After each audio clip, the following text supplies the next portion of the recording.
کہ علامہ اقبال ملت اسلامیہ کی بھی احیاء کے علمبردار تھے اور اسلام کی نشرت ثانیہ کے بھی علمبردار تھے. یہ دونوں چیزیں ان کے ہاں بیک وقت موجود ہیں.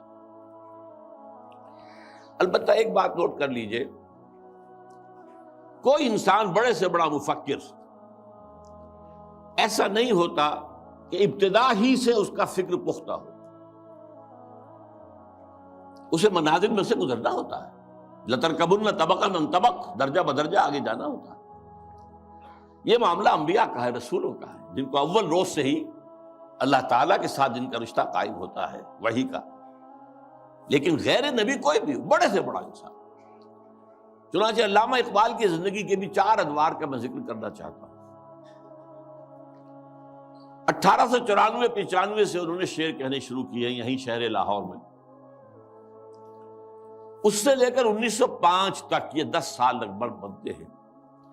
وہ ایسے ہی ایک شاعر تھے جیسے بہت دوسرے شاعر ہوتے ہیں، بس یہ کہ اس میں فنی طور پر کچھ ان کا پڑھا بھاری ہوگا بعض اعتبارات سے، لیکن وہی عشق و محبت کی باتیں اور وہی ہجر اور وصال کے قصے اور وہی گل و بلبل کی داستانیں، کی گود میں بلی دیکھ کر، یہ اس قسم کے مضامین. اور اس کے ساتھ اس وقت وہ ایک انڈین نیشنلزم کے بھی علمبردار بن کے سامنے آئے. ایک نیا شوالہ اس دیش میں بسائیں، گویا کہ ہندوستان مسلمان، ہندو اور مسلمان مل کر کوئی ایک معبد تعبیر کرے.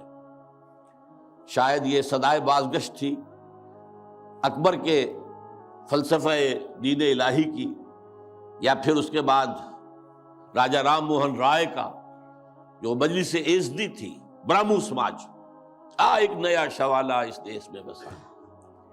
اور اس میں سے یہ بھی ہے ترانہ ہندی، سارے جہاں سے اچھا ہندوستاں ہمارا، ہم بلبلیں ہیں اس کی، وہ گلستاں ہمارا، وغیرہ وغیرہ. یہ 2 نکات میں نے آپ کے سامنے نوٹ کیے ہیں. یہ ہے 1905 تک کا وقت. 1905 سے لے کر 1908 تک 3 برس علامہ اقبال نے یورپ میں گزارے ہیں، برطانیہ میں اور جرمنی میں. اس دور میں ان کے اندر ایک عظیم انقلاب برپا ہوا. وہ انقلاب کیا تھا؟ ایک انہی کا مصرع جو ہے بورو کر رہا ہوں، مسلمان کو مسلمان کر دیا طوفان مغرب نے. اقبال جب یورپ گیا تھا اتنا مسلمان نہیں تھا جتنا کہ وہاں جا کر مسلمان ہوا. یہ ایک بڑا نیچرل ری ایکشن ہوتا ہے اگر کسی شخص کی ابتدائی اور بنیادی تربیت کے اندر دین کا عنصر موجود ہو، جیسا کہ علامہ اقبال کے ہاں تھا. ان کی والدہ ایک بہت نیک سیرت مسلمان خاتون، ان کے والد ایک صوفی منش بزرگ، پھر ان کے استاد علامہ میر حسن. یہ ان کی شخصیت کے جو ابتدائی جو کردار سازی کا دور ہوتا ہے اس کے اندر اہم ترین جو ہے عوامل تھے. پھر جو کچھ ہوا، لاہور میں آئے، گورنمنٹ کالج میں رہے بھی کیا، یہاں پر رہے، وہ کچھ دور اور تھا. لیکن انگلستان جاتے تو معلوم ہوتا ہے کہ شعلہ بھڑک اٹھا. مسلمان کو مسلمان کر دیا طوفان مغرب نے.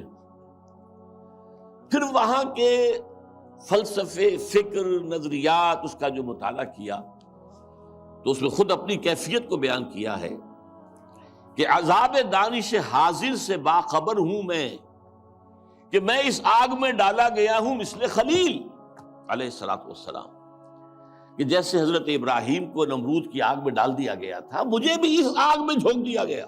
یہ تو آگ ہے، یہاں یہ تو عذاب کا ہے، عذاب دانش افرے.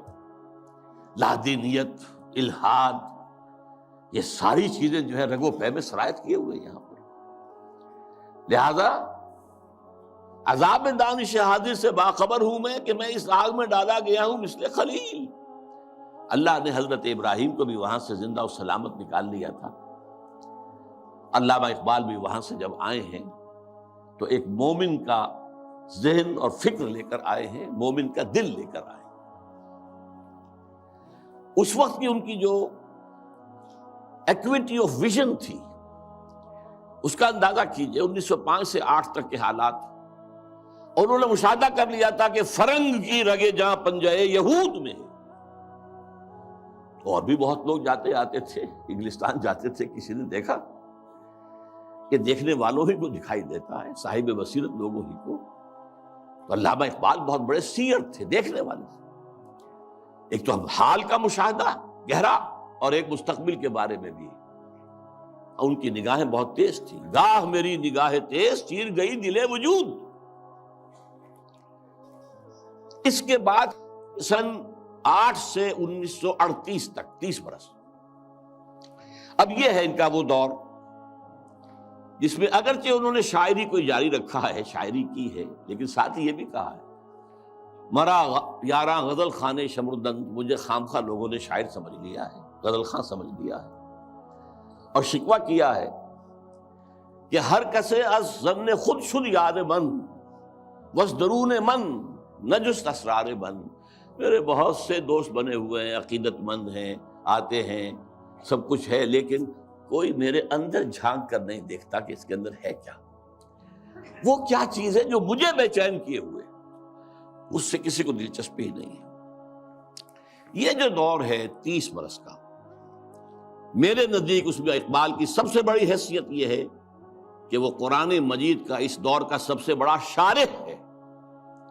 میں لفظ تفسیر استعمال نہیں کر رہا، وہ ایک ٹیکنیکل ٹرم ہو جائے گی. شارح اقبال قرآن، اور ساتھ ہی سب سے بڑا داعی ہے.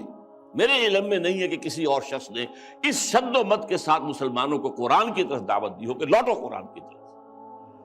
سادہ ترین الفاظ میں وہ زمانے میں معزز تھے مسلمان ہو کر، اور تم خار ہوئے تاریک قرآن ہو کر.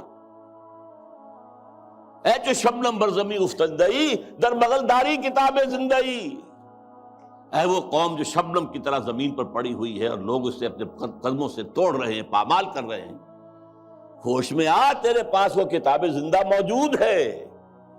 جیسے حضرت موسیٰ علیہ السلام کے پاس بھی عصا تو تھا، لیکن جب دربار میں جب وہ مقابلہ ہو رہا تھا اور جادوگروں نے اپنی رسیاں پھینکی، وہ بھی سانپ بن گئے، تو حضرت موسیٰ کے دل میں بھی خوف آ گیا. فَأَوْجَسَ فِي نَفْسِهِ خِیفَةً موسیٰ. یہ بربنائے طبع بشری ہے.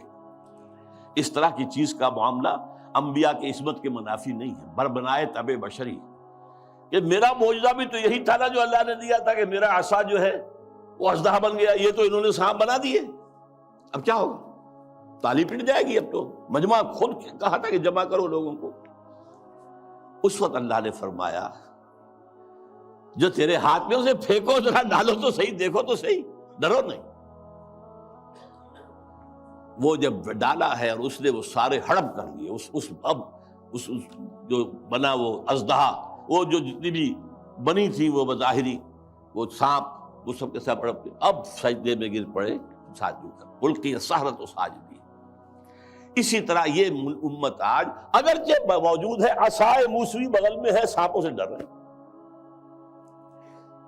در بغل داری کتاب زندئی، اے تو شبنم بر زمیں افتندئی. میں تفصیل میں نہیں جا سکتا، میری ایک کتاب ہے علامہ اقبال اور اس میں میں نے تفصیل سے علامہ اقبال کے شارح قرآن ہونے کے اعتبار سے میں نے انہیں رومی ثانی قرار دیا. رومی کے بارے میں حضرت جامی رحمہ اللہ نے جو اشعار کہے تھے، مثنوی مولوی معنوی ہست قرآن در زبان پہلوی. یہ جو مولوی معنی، مولوی روم، ان کی جو مثنوی ہے، یہ فارسی زبان میں، پہلوی زبان میں قرآن ہی ہے، قرآن ہی کے مفاہیم ہیں، قرآن ہی کے مقاصد ہیں، قرآن ہی کا فکر ہے، قرآن ہی کا فلسفہ ہے جو بیان کیا گیا. منچ گویم وصف عالی جناب نیست پیغمبر ولیکن دارت کتاب. میں کیا کچھ وصف بیان کروں مولانا روم کا، وہ پیغمبر تو نہیں تھے لیکن کتاب ان کے پاس تھی.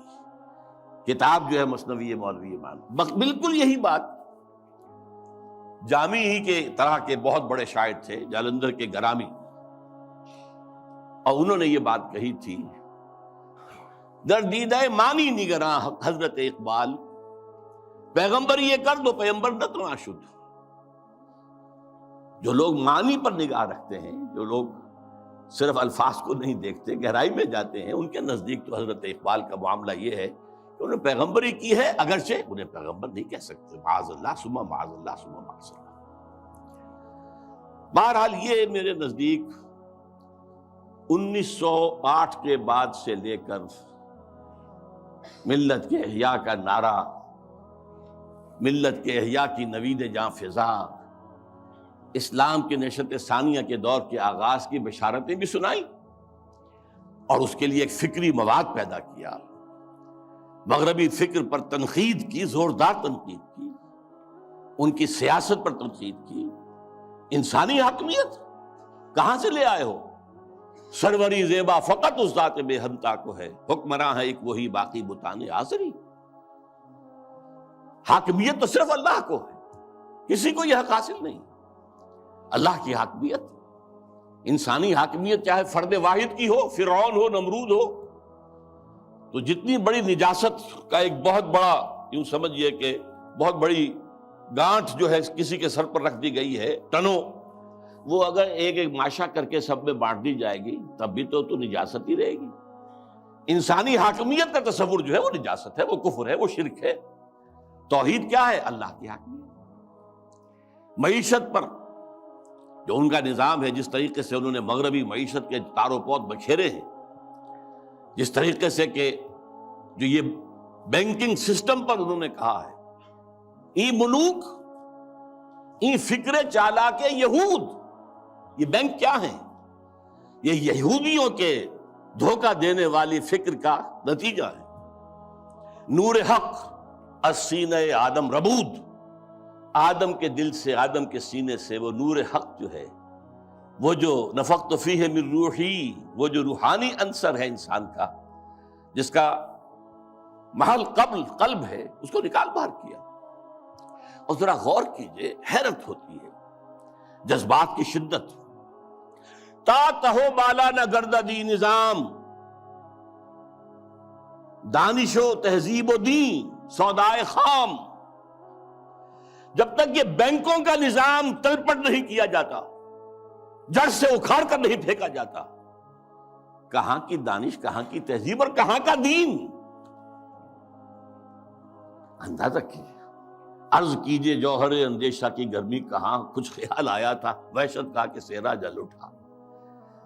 پھر وطنیت، نیشن سٹیٹ کا تصور، ان تازہ خداؤں میں بڑا سب سے وطن ہے۔ اس دور میں میں اور ہے، جام اور ہے، جم اور، ساقی نے بنا کی روش لطف و ستم اور، مسلم نے بھی تعمیر کیا اپنا حرم اور، تہذیب کے آزر نے ترشوائے صنم اور، نئے نئے بت۔ ان تازہ خداؤں میں بڑا سب سے وطن ہے، جو پیرہن اس کا ہے وہ مذہب کا کفن ہے۔ نظارہ دیری نہ زمانے کو دکھا دے، اے مصطفی خاک میں اس بت کو ملا دے۔ اسلام تیرا دیس ہے، تو مصطفی ہے، بازو تیرا توحید کی قوت سے قوی ہے۔ اب یہ تصورات سے اندازہ کیجیے، یہ کوئی شاعری کے مضامین ہے؟ یہ وصل و ہجر کی باتیں ہو رہی ہے؟ کیا ہو رہا ہے؟ یا محبوب کے لب لعلین کی کا کوئی تذکرہ ہو رہا ہے، یا اس کے وہ گیسوؤں کی کوئی، تو نہیں، تو بات ہی کچھ اور ہے، یہ شاعری تو نہیں۔